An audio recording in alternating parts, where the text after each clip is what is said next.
नमस्कार दोस्तों, जेके अपडेट में आपका स्वागत है। दोस्तों, आज हमारे साथ डॉक्टर मनोज दयाल जी हैं, oncologist at Medanta centre institute, Medanta medicity Gurgaon. दोस्तों, आज हम इनसे बात करने का हमारा ये कारण है कि ये हर मंथ हमारे जम्मू में आते हैं, मेदांता गांधीनगर में, और अपनी सर्विसेज जो है वो हम जम्मू वालों के लिए प्रदान करते हैं। आइए मुलाकात करते हैं डॉक्टर मनोज दयाल जी के साथ। डॉक्टर साहब, आपका स्वागत है जेके अपडेट में। Thank you. डॉक्टर साहब, आप इतनी दूर से आते हैं और हम जम्मू वालों के लिए आप अपनी सर्विसेज देते हैं, उसके लिए आपका बहुत बहुत शुक्रिया पहले तो। Thank you. डॉक्टर साहब, कैंसर एक बहुत ही बुरी बीमारी है जिसका इलाज भी मुझे लगता है बहुत ज़्यादा मुश्किल रहता है, तो पहले उसके बारे में बताएं। आपने एक तरीके से सही कहा कि कैंसर एक बुरी बीमारी है और आजकल के टाइम में इलाज मुश्किल तो है, लेकिन इलाज पूरा संभव है और इलाज अगर पूरा ले भी लें तो ठीक होने की संभावनाएं भी काफ़ी ज़्यादा हैं।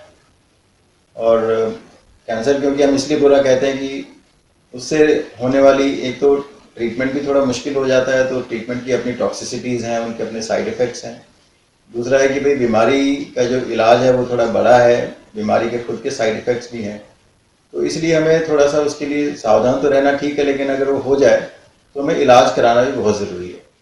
डॉक्टर साहब, आपका कहना है कि थ्रोट ये जो कैंसर है हमारा, जिस तरह से पहले बड़ा घातक माना जाता था, अगर इसका आज के डेट पे प्रॉपर इलाज किया जाए तो ऐसा कुछ है नहीं इसका इलाज ना हो सके। बिल्कुल, आज के टाइम में आज हम 21st सेंचुरी में बैठे हुए हैं, तो इतना प्रोग्रेस पिछले 50-60 साल में हुआ है कैंसर के ऊपर कि आज इसके सारी स्टेजेस में, कैंसर चाहे स्टेज 1 में हो या स्टेज 4 में हो, उसमें भी इलाज सारे संभव हैं और हम ठीक भी हो जाते हैं।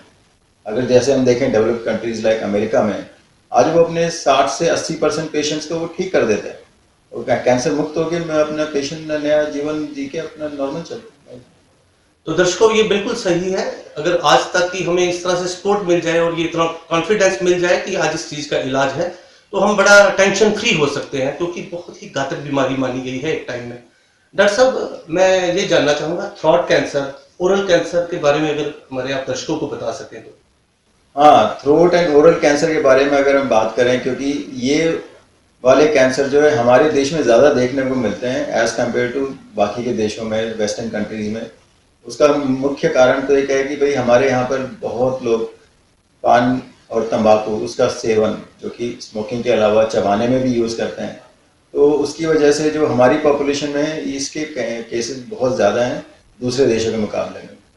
और ये एक इस तरीके की बीमारी है कि लिप्स से शुरू होके और जीभ में, अंदर मुंह की झिल्ली में, जिसको हम बकल मिकोसा बोलते हैं, जो हमारे जबड़े हैं उसकी जो मिकोसा है उसमें उत्पन्न हो जाते हैं और ये ठीक होने वाली बीमारी है।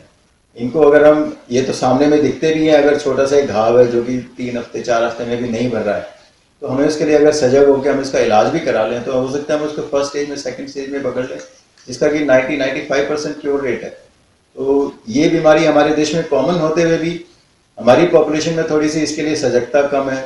लोगों के अपने एजुकेशन लेवल, ज़्यादातर ये वाले जो तंबाकू वगैरह लोग सेवन करते हैं, लोअर सोशो इकोनॉमिक स्टेटस से भी होते हैं लोग, तो घबराते भी हैं कि भाई हम इलाज कराने गए, इलाज हमारा लंबा चलेगा और हो सकता है हम ठीक भी ना हो, तो घबराते भी इस बात से। लेकिन मेरा कहना यही कि अगर हम ओरल कैंसर और थ्रोट कैंसर के लिए, उनके लिए सजग रह के और उसका पूरा ठीक से इलाज करें तो हमारे ठीक होने की संभावना बहुत अच्छी है। डॉक्टर साहब, मैं एक बात और जानना चाहूंगा आपसे। जैसे आपने कहा कि आप once in a month Jammu में आते हैं, इन केस अगर कुछ इमरजेंसी हो हम जम्मू वालों को, तो अगर आपसे कांटेक्ट किया जाए तो आप उसके बारे में कि आप आ सकते हैं, अवेलेबिलिटी रहती है आप? अगर इमरजेंसी हो जाती है तो इमरजेंसी के लिए यहाँ पर मैंने अपने, जो मेरे कुछ कलीग्स हैं जो हमारे साथ मेदांता में भी काम कर चुके हैं, उनके साथ मेरे कॉन्टैक्ट हैं। इमरजेंसी होती है तो मैं उन कलीग से बात करके और उनको वहाँ पे उनसे कंसल्टेशन करा के उनको वहाँ पे तुरंत हैंडल करा सकता हूँ जम्मू में, because I can fly here to Jammu, but मेरे लिए ऑन्कोलॉजी केयर प्रदान करना यहाँ पे तुरंत उसी समय, तो मेरे लिए जो मेरे दूसरे कलीग्स हैं यहाँ पर, मेरे दोस्त हैं, उनके थ्रू मैं करा देता हूँ और वो मैनेज हो जाती है सिचुएशन। बल्कि किसी ना किसी तरीके से आप अवेलेबिलिटी अपनी दिखा देते हैं। बिल्कुल, मैं अवेलेबल हूँ यहाँ पर, किसी भी समय मेरे से कॉन्टैक्ट करेंगे तो I will be able to help. Doctor साहब, ये तो होगी थ्रोट कैंसर, ओरल कैंसर के बारे में बात है, तो ये जो ब्रेन कैंसर बहुत ही ऐसे रहता है, उस बारे में कुछ कहें? ब्रेन ट्यूमर एक अपने तरीके से एक अलग ही बीमारी है, क्योंकि अगर हम कहते हैं ब्रेन कैंसर, तो जनरली जो ट्यूमर ब्रेन के होते हैं वो कुछ एक कैंसर हैं जो जो कुछ एक ट्यूमर है जो कैंसरस हो सकते हैं, लेकिन नॉर्मली हम जो ब्रेन के ट्यूमर्स हैं वो चार तरीके के होते हैं: ग्रेड 1, ग्रेड 2, ग्रेड 3, ग्रेड 4।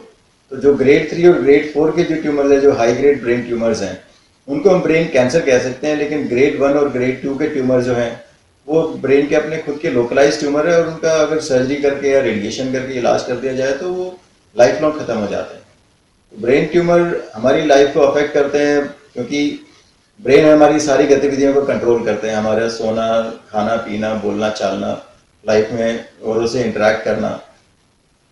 तो ब्रेन ट्यूमर का अगर हम इलाज करेंगे तो जो क्वालिटी ऑफ लाइफ और क्वांटिटी ऑफ लाइफ है वो दोनों हम अच्छे से मेंटेन कर सकते हैं। तो इट्स वेरी इंपॉर्टेंट कि भाई हम ब्रेन ट्यूमर से घबराएं नहीं, उनका इलाज कराएं और हमेशा ठीक भी हो जाएं। डॉक्टर साहब, ऐसा रहता है जब भी कोई कैंसर जैसी घातक बीमारी इंसान को पता चलता है तो सबसे पहले ये सोचता है कि हमारे जम्मू में ऐसा इलाज नहीं है, और वो मुझे लगता है इंडिया से भी बाहर जाने की सोचता है कि हम अब्रॉड जाएं और इस चीज का इलाज कराएं जिससे हम 100% श्योरिटी में रहें कि हम ठीक हो जाएंगे। तो आपको क्या लगता है कि अब हमारे इंडिया में इस तरह की फैसिलिटीज अवेलेबल है कि हम लोग सुनिश्चित रहें कि हम यहाँ पर ये सब कुछ कर सकते हैं? बिल्कुल, आज हमारे देश में ऐसा नहीं है कि भाई ट्रीटमेंट फैसिलिटीज अवेलेबल नहीं है, मॉडर्न टेक्नोलॉजीज अवेलेबल नहीं है। आज हमारे देश में सब कुछ अवेलेबल है, हमें विदेशों में जाने की आवश्यकता ही नहीं है। हम जाते हैं बाहर से भी ट्रेनिंग लेके आते हैं, हम सजगता से रहते हैं कि भाई जो भी कोई नई चीज़ आई है हम उसको यहाँ पे अपनाएं। अब जैसे मेरे हॉस्पिटल में लगा लीजिए, जो टेक्नोलॉजीज हमारे पास, रोबोटिक सर्जरी हो, चाहे रेडिएशन ट्रीटमेंट के लिए साइबर नाइफ हो, चाहे टोमोथेरेपी हो, IMRT, IGRT, ब्रेकीथेरेपी, एक ही रूफ के अंदर सारी फैसिलिटी हमारे। ये तो मैं अपने सेंटर की बात कर रहा हूँ, ऐसा नहीं है कि मेरे अकेले सेंटर में ऐसा हो, बाकी इंडिया में और जगह पे भी ऐसा है कि भाई सारी ये फैसिलिटीज अवेलेबल हैं। तो हमें बाहर जाने की आवश्यकता ही नहीं है, और बाहर के मुकाबले ये सारी चीज़ें हमारे देश में 1/10 कॉस्ट से लेके 1/20, यानी कि 5% से 10% के अंदर अंदर हम जो खर्चा वो बाहर करने वाले थे, हम आज वही सेम ट्रीटमेंट, वही सारे रिजल्ट सेम और सारे नॉर्मल मॉडर्न टेक्नोलॉजीज के साथ आज हमारे देश में बिल्कुल आराम से दे सकते हैं। डॉक्टर साहब, बड़ा एक जनरल सा क्वेश्चन है कि इनिशियल में कैसे पता चलकर पाता है कि ये कुछ ऐसे सिम्टम्स शुरू हो चुके हैं? थोड़ा सा उस बारे में भी बता दें आप। देखिए, कैंसर के अपने खुद के कुछ अलग से सिम्टम्स नहीं है कि भाई वो कहें कि भाई मैं ये सिम्टम है मेरा कैंसर का ही है, ऐसा नहीं है। हमारी बॉडी के नॉर्मल सिम्टम्स, जैसे कि कोई, मैं जैसे मुंह के कैंसर की, ओरल कैंसर की बात कर रहा था, उसमें कोई घाव बन गया है, और अगर वो घाव कोई भी ट्रीटमेंट लेने से, चाहे उस पर लोकल कुछ एंटीसेप्टिक क्रीम लगाएं या कोई एंटीबायोटिक लें, और अगर वो नहीं भर रहा है, तो फिर कोई भी घाव अगर नहीं भर रहा है और लंबे समय तक चल रहा है, तो फिर उसके बारे में उसकी बायोप्सी करा के उसको प्रूव करा लेना चाहिए। ऐसा नहीं है कि वो एक कैंसर ही निकले, 50 से 60% या 70% चांस है कि वो नॉन कैंसरस घाव भी हो, जो कि नॉर्मल सर्जिकल प्रोसीजर से उसको भर के ठीक भी किया जा सकता है। लेकिन अब कैंसर मान लो एडवांस स्टेजेस में चला जाता है, तो फिर वो घाव जो है आसपास के जो नॉर्मल टिश्यूज हैं उनको इन्वॉल्व कर लेता है, वहाँ से ब्लीडिंग होने को हो सकती है। वहाँ पे शुरू में तो दर्द नहीं होता है, लेकिन बाद में फिर वो दर्द इतना ज़्यादा बढ़ जाता है कि उसके लिए बहुत स्ट्रॉन्ग पेन किलर्स भी खाने पड़ते हैं।